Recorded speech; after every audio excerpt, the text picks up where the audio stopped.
میری عمر 20 سال تھی جب میرے ماں باپ نے میری شادی کرائی تھی۔ جو ہی سوچتی ہوں وقت کتنی تیزی سے گزر جاتا ہے۔ لگتا ہے ابھی تو میں دلہن بنی تھی اور اپنے سسرال میں گئی تھی۔ مجھے تو کوئی کام بھی نہیں آتا تھا اور کھانا بنانا میرے لیے بہت مشکل ٹاسک تھا۔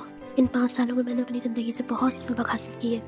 امی کے ساتھ بیٹھی تھی، انہوں نے مجھ سے پوچھا بیٹا آج تم کیا کھاؤ گے، بڑے دنوں بعد رہنے گئی ہو۔ میں نے امی سے کہا امی آج آپ نہیں بنائیں گے، آج میں بناتی ہوں آپ لوگوں کے لیے بریانی۔ اب تو یہ حال ہے کہ بریانی کیا مجھ سے کوئی بھی کسی بھی چیز کی فرمائش کرتا ہے تو اسے خوشی خوشی بنا کے کھلاتی ہوں۔ ان 5 سالوں میں نے صرف کھانا بنانا ہی نہیں سیکھا بلکہ زندگی گزارنے کا صحیح طریقہ اور ڈھنگ بھی سیکھا۔ شادی کوئی بچوں کا کھیل نہیں ہے کہ ہم یہ سوچیں کہ شادی تو فیری ٹیل ہے، ہم تو اپنی زندگی بہت اچھی گزاریں گے۔ شادی میں اپ اینڈ ڈاؤنس ہوتے ہیں، بہت سی بلکہ بہت سی نہیں بہت ساری باتیں برداشت کرنی پڑتی ہیں، اور ہم اکیلی ہی نہیں بلکہ ہم سوچیں تو سامنے والا بھی شاید ہمیں برداشت کر رہا ہوتا ہے۔ زندگی بہت چھوٹی اور مختصر ہے، ہمیں چاہیے کہ زیادہ سے زیادہ وقت اپنوں کے ساتھ گزاریں اور چھوٹی چھوٹی باتوں کو نظر انداز کر دیا کریں۔ کھانا کھانا یا بنانا یا دعوت کرنا تو صرف ایک بہانہ ہوتا ہے۔ ہم عورتوں کو چاہیے ہی کیا ہوتا ہے، بس سب کو اپنے گھر جمع کرنا، ان کو کھانا کھلانا اور بہت ساری باتیں کرنا۔ اللہ نے ایک انسان کو دوسرے انسان کے دل بہلانے کے لیے ہی تو پیدا کیا ہے۔ ہمیں ایک دوسرے کا دکھ اور درد سمجھنا چاہیے، ایک دوسرے کی خوشی اور غم میں اس کے ساتھ کھڑے رہنا چاہیے۔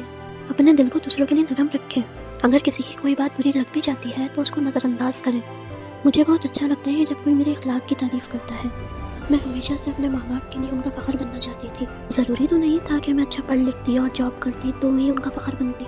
میرے اللہ نے میرے نصیب میں کچھ اور ہی لکھا تھا، ہم جیسا سوچتے ہیں ضروری نہیں ہے کہ ویسے ہی ہماری چیز ہمارے اخلاق سے ہوتی ہے، کوئی اچھی نوکری ملنے سے نہیں ہوتی۔ ایسے ہی بہت سارے لوگ ہیں جو بہت پڑھ جاتے ہیں، ڈاکٹر انجینئر بن جاتے ہیں، لیکن ان میں شعور نام کی چیز نہیں ہوتی، جبکہ تعلیم تو ہمیں شعور دیتی ہے۔ اصل تعلیم کا مطلب ہی فوت کر دیا ہم لوگوں نے۔ ہر کوئی بس اچھی تعلیم لینے کی دوڑ میں لگا ہوا ہے۔ میں یہ نہیں کہتی کہ تعلیم ہمارے لیے ضروری نہیں ہے، لیکن جب اتنا پڑھ لکھ کے بھی شعور نہ آئے تو کیا فائدہ اس تعلیم کا۔ خیر سب کی اپنی اپنی سوچ ہوتی ہے۔ میں اگر اچھی تعلیم حاصل نہیں کر سکی تو میں نے کبھی ہار نہیں مانی۔ میں نے جتنی بھی تعلیم حاصل کری اس سے میں نے ہمیشہ شعور حاصل کیا ہے، اور گھر کے کام کرنے کو یا کھانا پکانے کو کبھی بھی اپنی کمزوری نہیں بنایا۔ جبکہ اب کی بات کروں تو کھانا پکانا میرے لیے تھیریپی بن گیا ہے۔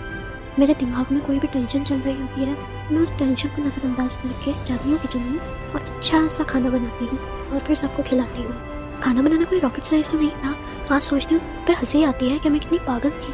میں سوچتی ہوں کہ جو لوگ کھانا بناتے ہیں وہ شاید الگ سیارے سے آتے ہیں یا کوئی الگ مخلوق ہے۔ اب یہ حال ہو گیا ہے کہ ایک ہی وقت میں الگ الگ قسم کے بہت سارے کھانے بنا کے تیار کر لیتی ہوں۔ چلیں جی باتوں میں نے تو بریانی کی تہہ بھی لگا دی۔ یہ ہے ہماری کراچی اسٹائل بریانی جو دور دور سے لوگ کھانے آتے ہیں۔ بریانی میں تو سارا کھیل مسالوں کا ہوتا ہے، لیکن ادھر میں یہ بھی کہوں گی کہ مسالوں کے ساتھ ساتھ آپ کے ہاتھ کے ذائقے کی بھی بات ہوتی ہے۔ اگر آپ کھانا خوش دلی سے بناؤ گے تو کیوں نہیں کھانا اچھا بنے گا۔ کھانا بناتے ہوئے ہمیشہ پازیٹیو سوچ رکھنی چاہیے، کیونکہ جو بھی ہم سوچ رہے ہیں